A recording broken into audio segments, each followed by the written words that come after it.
Welcome back to the Bullpen Mafia.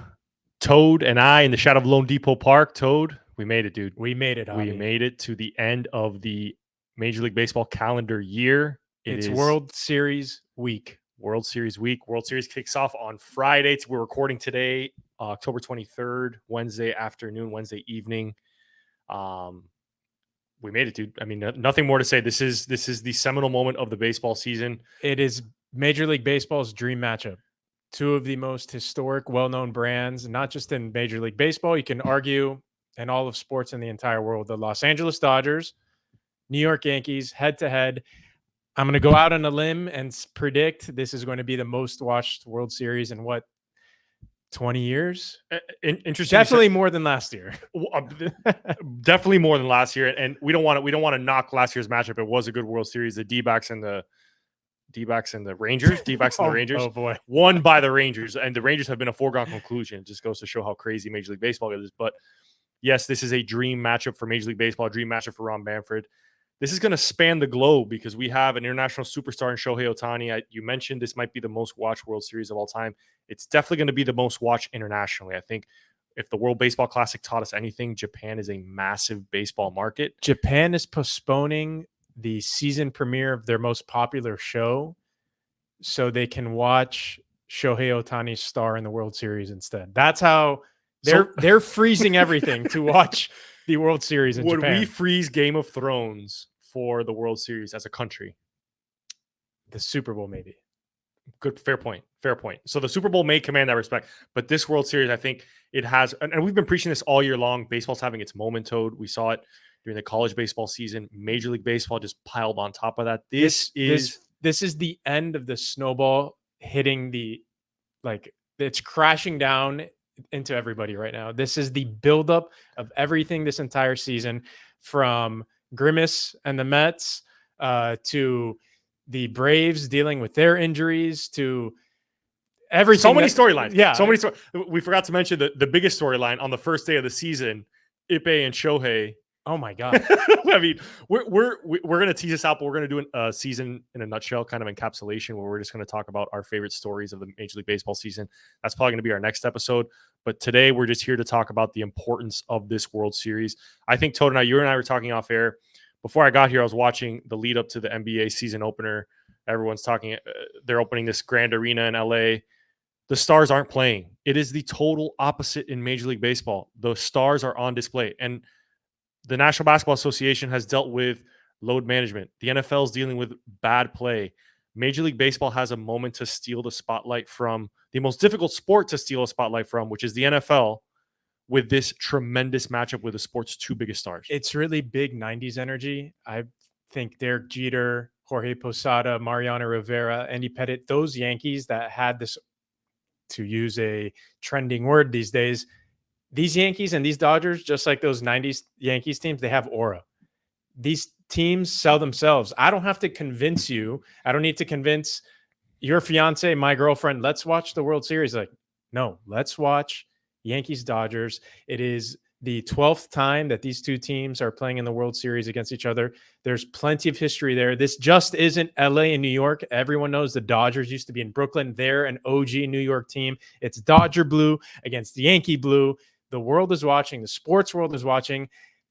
It's kind of tough. The only negative here of this World Series is that we have to wait until Friday to watch Game 1. I think there was so much buzz this weekend that the Yankees put on a show in Cleveland. Dodgers-Mets was a interesting back and forth series that there was a lot of runs scored. I think every game was won by a margin of at least 5 runs.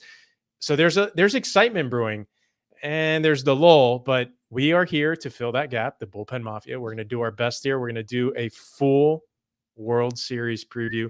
Javi, I'll let you take it away. Where do you want to start? The pitching staffs? We have a lot to talk about. I think we hit on a lot of the big storylines. I want to touch on a couple more just before we get into the sort of X's and O's of this series. I think it's important that we highlight some of the broader, we're new to baseball. We don't necessarily understand, or why should we watch? I think, Toad, you hit it perfectly. This is more than just two teams. This is two big cities. This is the two biggest markets in the United States. But just to put this in perspective for you guys, it's the first time since 2013, so 11 World Series now, that the top seeds are facing off against each other. I think, Toad, for whatever this baseball season showed us, we had some tremendous runs into the postseason. The Mets got hot, the Tigers. We saw all these teams making a push. At the end of the day, it's chalk. It's 1 versus 1. And I think it just goes to show, like, winning in baseball is so hard. There's no formula, no rhyme or reason. If you had told us 3 weeks ago that this would have been the matchup, I probably wouldn't have believed you. Correct. It's the first time in the expanded wildcard era that the 2 1 seeds, 2 teams with buys, made it all the way to the World Series. So those people clamoring for, let's change the format because the best teams are making their way to the top. Well, you got your wish. Shut down. Yeah, and those, I bet you, those same people are the haters of, I don't want to watch the Yankees. Yeah. I don't want to watch the Dodgers. You know what? Well, you're going to be careful what you wish for, because now we're going to get to watch the 2 best teams go head to head. Another interesting nugget here. It's the 6th World Series that will feature the home run leader from the National League and the American League. Shohei Ohtani led the National League, had a tremendous 50-50 season. Aaron Judge, obviously. 60-60, no? No, I think he was 58, 54. Close. He was close to 60, 54, 58, something like that. But yeah, 60-60 probably next year. I mean, let's round up. Yeah. So home run leader from each league. First time that's happened since 1956. That's a very cool stat. Again, we cannot stress enough the big storylines. The biggest of all, this is the 12th time these 2 clubs are going to meet in the World Series. So that's a lot. So, I mean, the Yankees have won 27 championships. 8 of them have been at the expense of the Dodgers. So you have to imagine this is some payback time for the Dodgers' historical, arc. Let's get the Yankees back. Yeah, I don't think the last time this happened, a lot of the current Dodgers fans have any recollection. I believe it was in the late 80s, early 80s. 81, I believe. 81. So I don't think revenge is on anyone's mind out west. Maybe. Well, let's not rule it out. There might be some revenge. Who knows? There could be. Both of these teams, we're going to dive a little bit into the nitty-gritty here. Obviously, just to recap the Yankees' path, they beat the upstart Kansas City Royals. Toad and I were big fans of the Royals. Obviously, that's a team with a ton of future, a ton of potential. They're probably going to be the favorites in the AL Central next year. The Yankees then went on to beat the Cleveland Guardians in 5 games.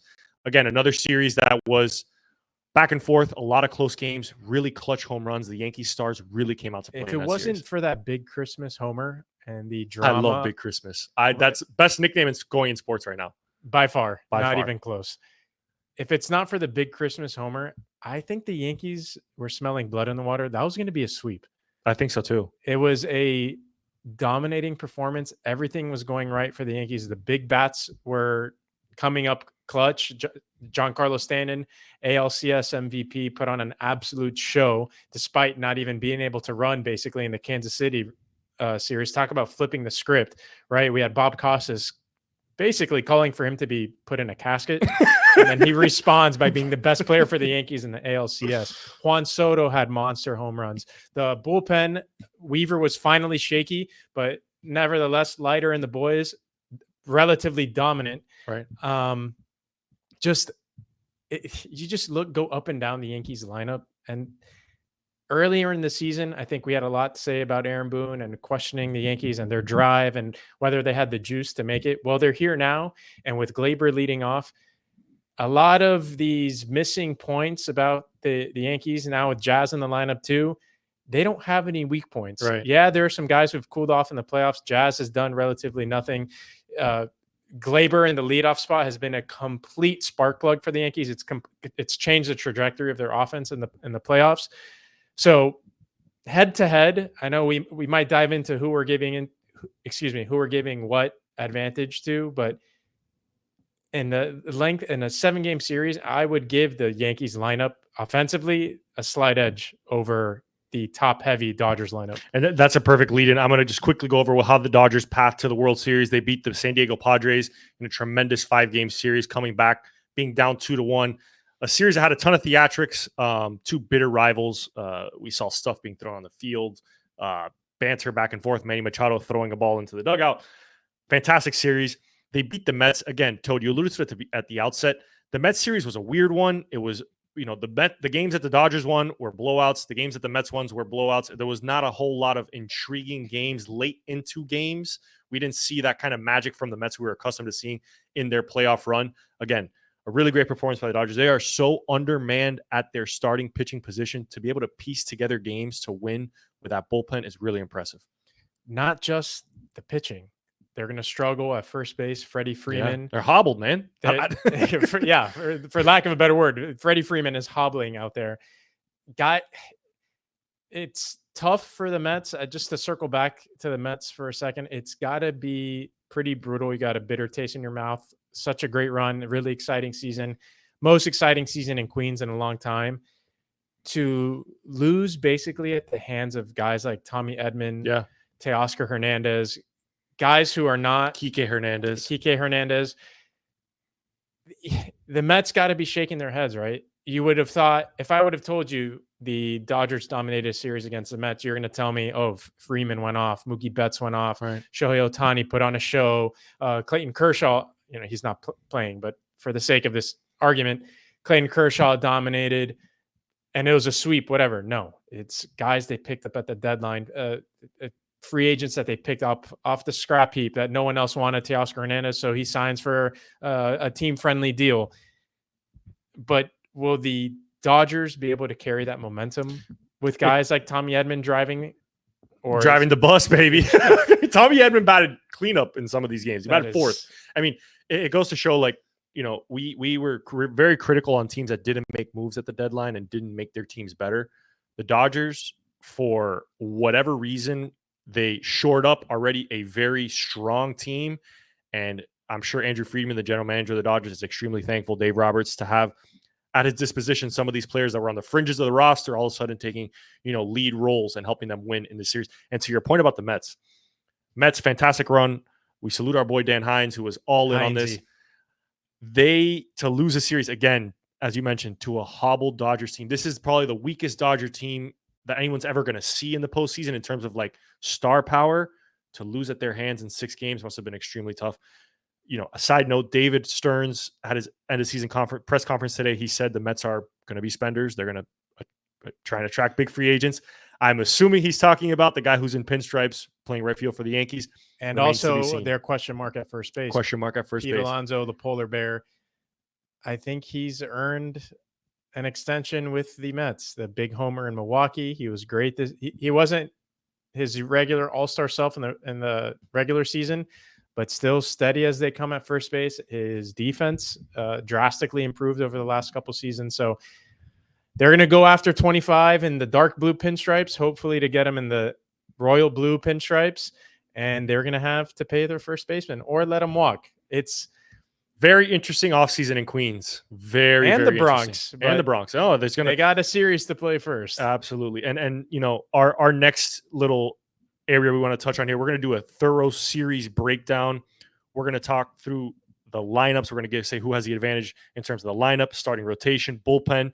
We're going to try and talk about the managers. I don't know if we have much to say there. And then we're going to end with our home field advantage, who we think the ultimate victor will come from. Will the fans play a role in that? We're going to start with a lineup. I think we talked about a lot of points we wanted to discuss. Gleyber Torres, Toad, you mentioned him at the top of that Yankees lineup, has been phenomenal getting on base for the table setting for the big boys. Gleyber, a guy who we were really critical on. I mean, when the Jazz trade happened, there was all these negative, a lot of speculation, a lot of negative PR around Gleyber. Wasn't playing a good second base, was nowhere to be found in that Yankees lineup. Insert him in the top of that lineup. It has seemed to spark a little fire under his ass with Jazz peeking over his shoulder. Right. Credit to the Yankees. Credit to Cashman for taking the risk of acquiring Jazz with nowhere to put him.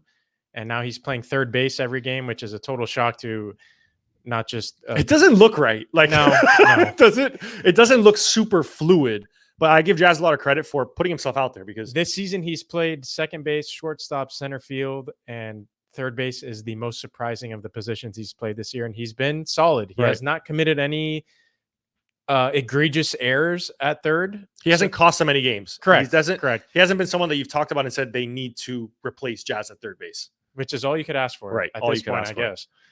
On the flip side, his offense has been pretty putrid. 2 for 34, I think, in the playoffs. Hasn't necessarily had but his mouth batting 1,000, baby. batting Guys we knew chirping. that. The Hey. swag, the shoes, the chain, Jazz is always on point. From the Dodgers standpoint, Toad, I think obviously the biggest focal point, Shohei Ohtani. He's 18 for his last 23 with runners in scoring position. There's this big disparity. Shohei can't hit with runners on, but as soon as runners, anybody's on base, he's a different hitter. And which I think is what killed the Mets and what the Yankees got to be wary of. If you can put down 7, 8, 9 in the Dodgers lineup, right, you're not going to get crushed because you're going to be able to pitch to Ohtani, to Betts with Freeman without having to worry about any traffic, right? Yeah. You can score 2, 4 runs, maybe 5 runs. If you shut down 7, 8, 9 and you give up a solo homer or 2-run homer to Betts or Ohtani, take it. Yeah. Take it. But the Mets were not able to shut down the bottom third of the lineup, which inevitably killed them in the series.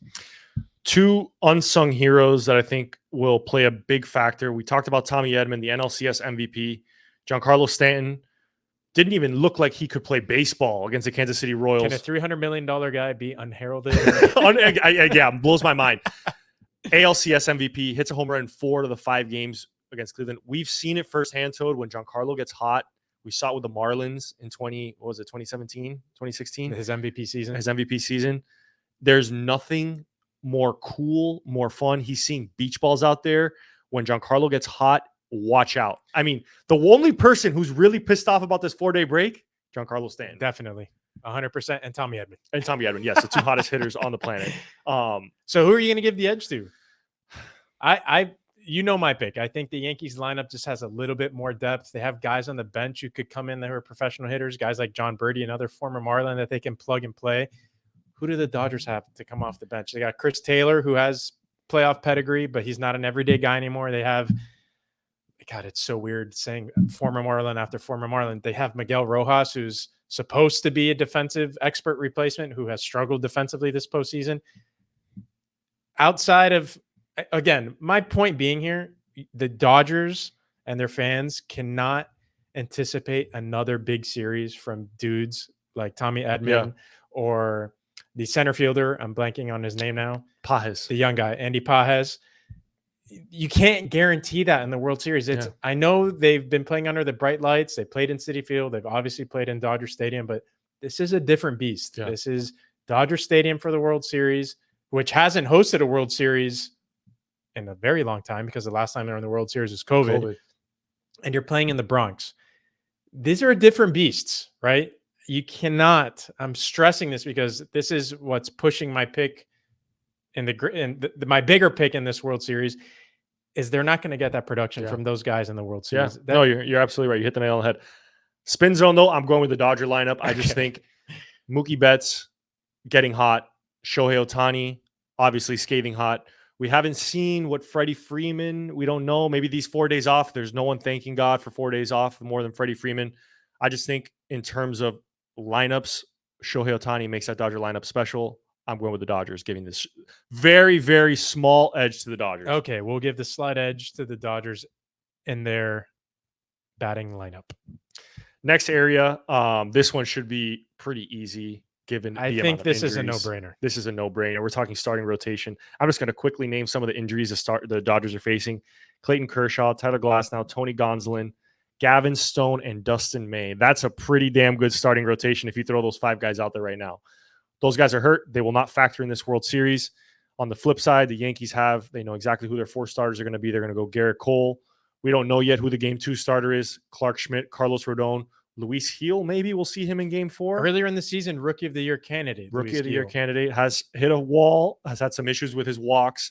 But again, I think that's a young guy, long season fatigue issue. Right. But you've alluded to the 4-day break, even 5 days, helping the Dodgers a little bit with their health. It's going to help the Yankees pitching staff kind of set their rotation. Set their rotation. They even had an extra day off because they ended their series earlier. So their pitchers have been resting, waiting. I think we both agree, starting pitching, Yankees have the edge. Absolutely. And I think you'll have the ability to, when you set your rotation, Garrett Cole goes Game 1, full rest in Game 5, and then I would anticipate Garrett Cole with a chance to win a World Series if necessary. He'll come in relief in Game 7. You're going to have 2 starts from Rodon, possibly 2 from Garrett Cole. That's a recipe for success. I think it's a no-brainer. The Yankees have the total edge in starting pitching. Next area, obviously, there's in 2024, without a good bullpen, you have no chance of winning. We've seen managers so reluctant to let starting pitching go a third time through the order. Bullpen to bullpen here. The Yankees throughout the postseason have a 2.56 bullpen ERA. The Dodgers have a 2.94. Again, it's not necessarily apples to apples. The Dodgers have had to cover significantly more innings, Toad. They've had and not games. Just significantly more innings. I think significantly more talented hitters. Yeah, no. The Dodgers absolutely. Faced San Diego lineup, which is stacked in its own right. They faced a hot Mets lineup, and now you have to face the Yankees. So the Dodgers bullpen has showed serious resiliency and an ability to just take over games. Yeah. They have that confidence. It seems they have that swagger that Dave Roberts puts them in, and we're good. I think they have 3 shutouts this postseason. So, again, you talk about the bullpen. The Dodgers have this group of 6. They call them their 6 top arms, right? Blake Trinan, Evan Phillips, Anthony Banda, Daniel Hudson, Michael Kopech, and our boy, former Marlin, Mr. Vesia. Those 6 guys combined have a 0.84 ERA. So Dave Roberts has a formula. If he has a lead, it's a variety of those 6 in no particular order. We've seen them come in at different points in the game, but those guys are lights out. It's just fascinating that earlier in the postseason, the Detroit Tigers were 1 starter and a bullpen, and they're like this scrappy team, small payroll, so on and so forth. And you have the team with the 3rd highest payroll, 4th highest payroll, whatever it is, the behemoth of the Dodgers are doing the same exact thing. It's crazy. I was watching MLB Network trying to predict the starting pitching for the Dodgers. Obviously, Flaherty goes Game 1. After that, it's just question mark. You have Yamamoto, but Yamamoto's been on this pitch count, innings restriction, doesn't go past, 1.5 times through the order. I don't know what they're going to do with Yamamoto. Is the DH going to get to pitch? Great question. We don't know. I have my reservations. I have some conspiracy theories. I think just like the World Baseball Classic, closer. I think if we get to Game 5, 6, and 7, the Dodgers have a chance, and that bullpen's a little worn out, Toad. And it saves him a roster spot too. If he's primarily as a hitter, they can have an extra pitcher as well. There you go. Really interesting. I would not be surprised. I think it would be amazing storyline and great for baseball if Shohei Ohtani just suddenly Game 1, you see him you see him put on his pitcher's jacket and just takes a light jog out to the bullpen. Can you imagine Dodger Stadium if Shohei Ohtani makes the jog from the dugout? And then Giancarlo Stanton hits a grand slam. Man, damn shame. One last bullpen nugget we're going to give is the Nestor Cortez story. Nestor had a pretty great quote. Nestor hasn't been available for the playoffs, got hurt at the end of the Yankees regular season. Nestor is dealing with a flexor strain in his elbow. Flexor strain, I was telling Toad today, flexor strain is usually the precursor for Tommy John. So, usually when a pitcher gets that, it's kind of the writing's on the wall. At some point here, that elbow's going to go. Nestor said he's good, he's ready, and if he has to miss a year with the consequences of this decision, as long as he gets a ring, he's fine. I respect that. But he ain't going to pass a physical. I don't know what Nestor's contract situation is, but I hope that man, he can imagine finishing on top. You get a ring with the Yankees. You got the parade down Champions Alley in Manhattan or wherever they do the parades in New York. He comes home, Hialeah legend, and he's the head baseball coach for the Hialeah T-Birds. Come on, bro. Written in the stars. I will say that was from a locker room perspective, that was a cool quote. I mean, it must breathe some life into the guys. Like this guy, his moneymaker, his arm, that's what he does, is on the fritz. But this is also what sports are all about. Right, absolutely. I think baseball as well, they've become obsessed with the pitch count and protecting the shoulders, protecting the elbows, and being afraid of injury. And you have a guy who is in the position that they hyper focus on that the most. And he's saying, F it. Yeah. I want to win. I want to do it for my boys. It's a 162 game season. They've played already 12 games in the postseason. Yeah. Why not? Send it. So exactly. Who's your advantage? Bullpen, you got to give it to the Dodgers. I agree. They're big 6.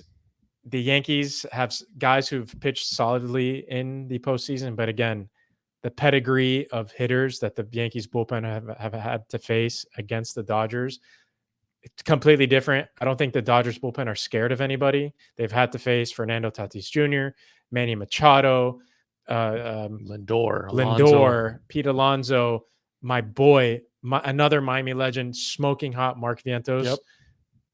They're again, repeating the same thing. The Dodgers bullpen is not scared of anybody. Battle tested. And Roberts has his full trust in them. Yankees, they've been solid, but haven't faced anyone that will completely intimidate you. Bobby Witt Jr., Salvador Perez, Jose Ramirez, and that's it. Kind of it. And David Fry. Yeah.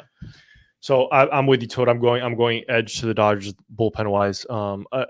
For me, I just think there's more unanswered questions with the Yankees. We saw Luke Weaver has been a revelation for this Yankee ball club in the closing role. Gives up a big home run in Cleveland, game three. Comes back in game 4 and 5, pitches well. Clay Holmes is another one, question mark. I don't know what you get out of Clay Holmes right now. But I can appreciate what Aaron Boone has done. We challenged him earlier episodes on this podcast to do something different. And that's exactly what he did. Yeah. He said, I'm going to put Luke Weaver's not young, but a guy who's completely new to a role, I'm going to trust him to be our new closer.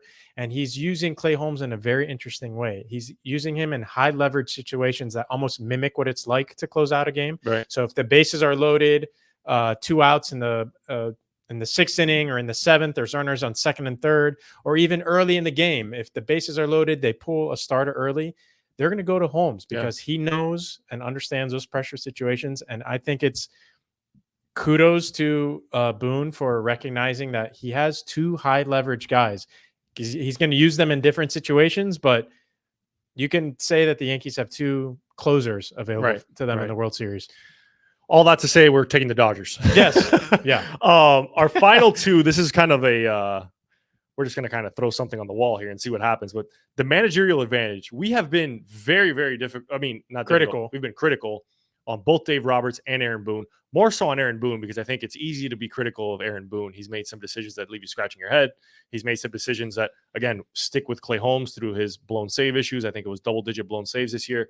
Dave Roberts has always been under the microscope for the way he handles his bullpen, constantly platooning players back and forth, doesn't seem to necessarily get all the credit he deserves. But both of these guys have done a tremendous job getting their teams here. They were both in difficult situations at some point in the season, rally the troops.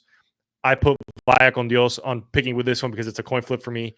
I'm giving the slight edge to Aaron Boone just because I think Aaron Boone's team is in a better spot roster-wise than Dave Roberts, just in terms of, I don't know what the hell Dave Roberts is going to do. You're going with Aaron Boone because you think he's going to have less difficult situations. Less difficult decisions. Like starting pitcher-wise, he knows exactly who he's going to throw out there. Dave Roberts, game 1, game 2, maybe he has an idea. But after that, he's got a bunch of question marks. And then it's going to be, can he play the bullpen right to win 4 out of 7 games? And I think that's a very, very difficult task. I even want to back it up a little. Both of these guys have postseason pedigree as players. Yeah. And as managers. Yeah. So you got to think the moment's not going to be too big for either of them. They're probably excited too. And they're interesting managers because you can make the argument that they've had the quote unquote easiest jobs because they have 2 of the most talented rosters, if not the 2 most talented rosters in all of baseball. But they work and manage in the 2 hardest cities to manage in with the highest expectations. So in one hand, very difficult in Los Angeles and New York to handle these expectations on a daily basis. But on the other hand, it's like, dude, you have Shohei Ohtani, you have Freddie Freeman, you have Mookie Betts, you have Aaron Judge, you have Giancarlo Stanton. Juan Soto, which you haven't mentioned once today. Oh, my goodness. You have Juan Soto. My gosh. I know. I know. Well, what, if I'm the manager, are the Yankees winning 90 games?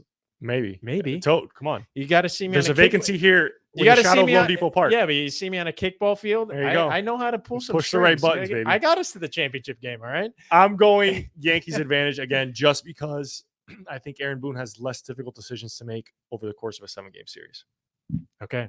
And the last but not piece least, of the puzzle, 2 of the most iconic stadiums in sports. It's not the old Yankee Stadium, but it is still Yankee Stadium, and Dodger Stadium, one of the oldest ballparks in Major League Baseball, both with their own very unique home field advantages. And Dodger Stadium, you got to keep one eye open if you're going to get socked with a tall boy Modelo can. Be careful. Be careful. But in New York, they're a feisty bunch themselves. They're loud. They got the roll calls. They're going to be on everybody's ass. It's really, I'm going to call this a toss-up. I'm gonna call it a push, just because I don't want to decide between two iconic stadiums. Again, New Yankee Stadium doesn't have the same mystique as old Yankee Stadium. Dodger Stadium is a gem. It's one of the most beautiful sight lines in all of baseball. The grass seems perfect. It's like everything is perfect. But game one, are Dodgers fans going to be able to get there on time? I'm seeing these reports that LA traffic, the Trojans, baby. USC football plays at the same time. Do they really? Against Rutgers. Who's going to those games, though? No one. But there's just traffic, right? And it's LA. And it's Rutgers. Like, think about what you just said. If there's ever a reason to watch Major League Baseball, Rutgers is playing USC in a conference game. Forget about it. Forget that. Thank you, Toad. Forget about that nonsense. Watch baseball. This is a tremendous series. Our last item to put a bow, cross our T's and dot our I's on the series. Petey's not with us for this segment. Petey picked the Dodgers in 6. I am going Yankees in 7. Toad? I got the Yankees in 5, and I'm going to go with a former Marlin and a future Hall of Famer. I'm stamping that too, Giancarlo Stanton, as my MVP. I'm going Garrett Cole as my MVP. Petey went with his former Red Sox buddy, Mookie Betts, as his MVP. Stick around for the back half of this episode. We are interviewing Mitch Haniger, right fielder for the Seattle Mariners. We're going to hear about Mitch's story in the major leagues. We're also going to leverage Mitch to talk about some playoffs, hopefully get a pick out of him, see what he thinks about this World Series matchup. Again, stick around for the back half of this episode.